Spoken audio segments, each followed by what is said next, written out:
morning, Professor Garlick. How wonderful it is to see you again, Lenora dear. Oh, here. You'll need these for today's class. A little treat for your auntie. Ah, hello. Class, please welcome the newest rose in our garden.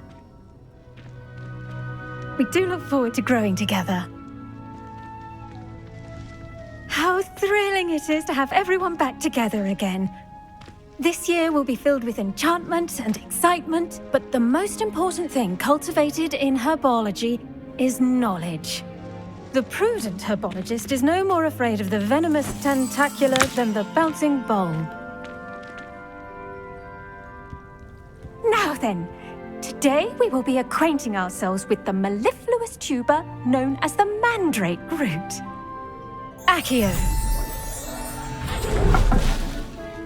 Let's see if we can't make our fibrous friends a bit more comfortable, shall we? First, let's protect our ears.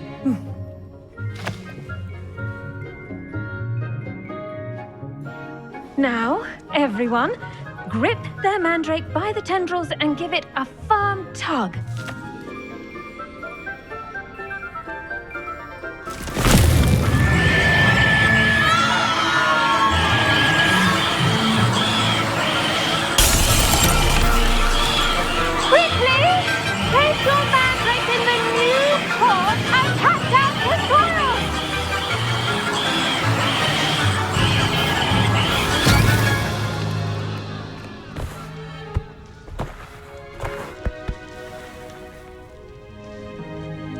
The soil should envelop the root like a warm, dirty blanket, putting the mandrake right at ease.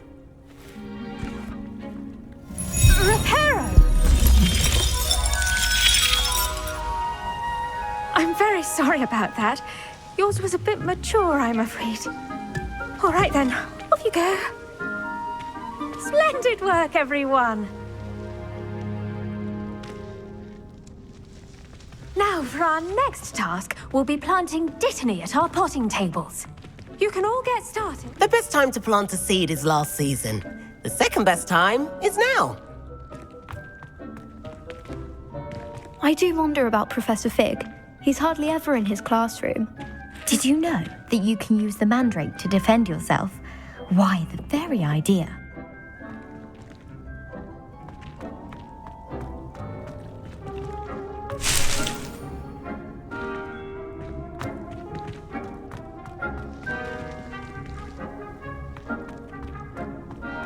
I should think Professor Garlick would be more careful with her mandrakes.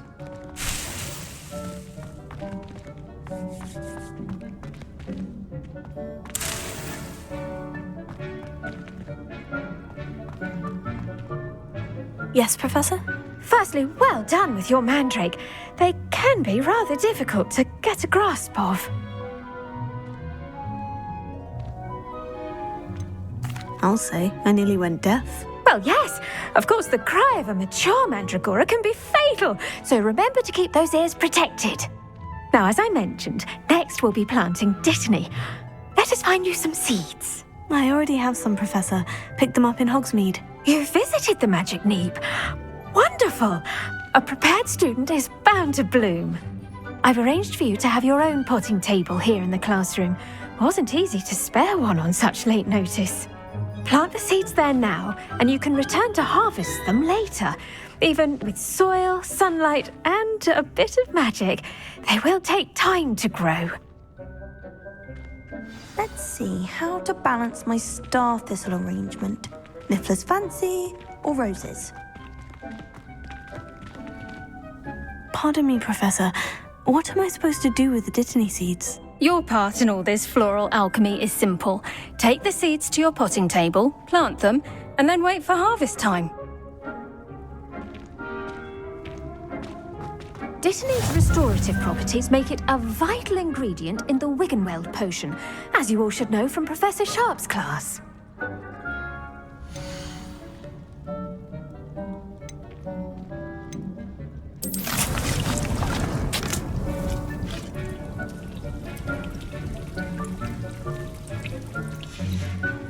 Well done! fun. Once it can be harvested, your Dittany will be ready to use in Wiggenweld potion. I'll let Professor Sharp tell you about that. Now, what say we branch out? Introduce you to a different sort of flora, the Chinese chomping cabbage. You'll find that some plants are better suited to uses outside of a cauldron. The cabbages do get testy without something to chew. Fortunately, I have a dummy for them to gnaw on. Be a dear and let them have a good chomping. Yes, Professor. They're in the other greenhouse. It's just at the end of the footbridge leading out of this room. Your classmate, Mr. Pruitt, has kindly offered to accompany you. Come back and see me when you're finished. Oh, and mind your fingers. They do bite.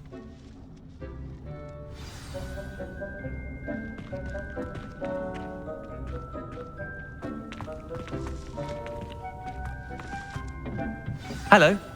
Saw you on your way to Hogsmeade the other day. Nice to meet you. I'm Leander. I'll be showing you the Chinese chomping cabbages. Up these stairs will take us there, but you'll lead.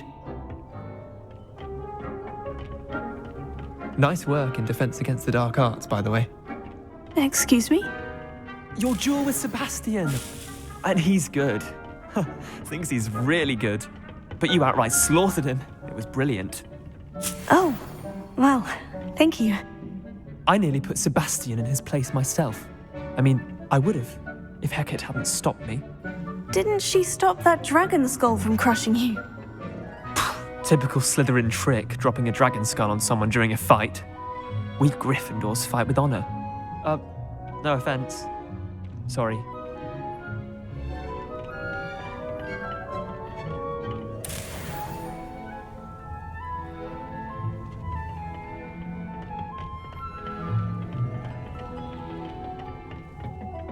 Here we are, home of the Chinese chomping cabbage.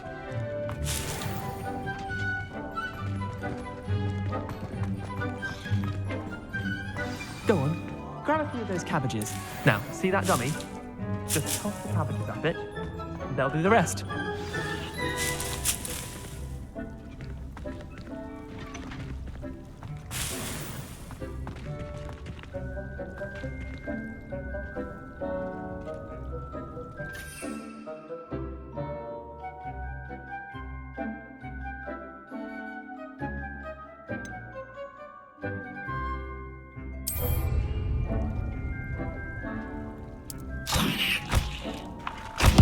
Look at that! They'll chomp on anything they can get their mouths on. Mum planted some in her garden last year to keep the gnomes out. Did save her the de-gnoming, but they left her honking daffodils in tatters.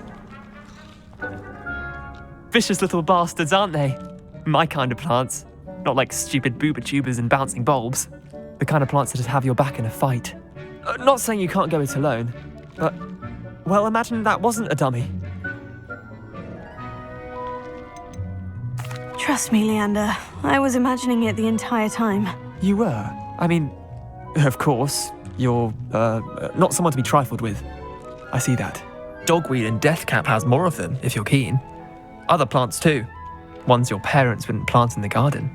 You get the idea. Anyway, we, probably ought to head back to class. Take your time. I'll see you back in class.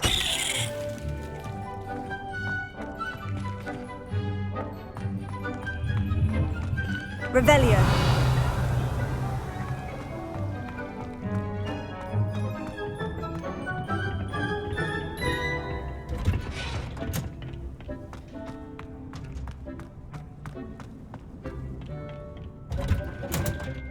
And with that helpful reminder as to why we should always wear our dragon hide gloves, I shall end our lesson here. Terribly sorry, Mr. Clopton. I tended to the Chinese chomping cabbages, Professor. Remarkable plants, aren't they?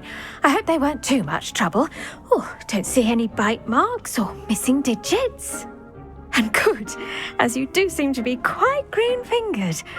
Oh, I'm eager to see your skill in the soil continue to blossom. Thank you, Professor. But looking after plants isn't all that thrilling to me. I think you'll come to see that the fruit is well worth the labour. As we herbologists like to say, tend to your plants and they'll tend to you. Well, I suppose that's everything. Do come by for a chat sometime. I so enjoy checking in with my new students.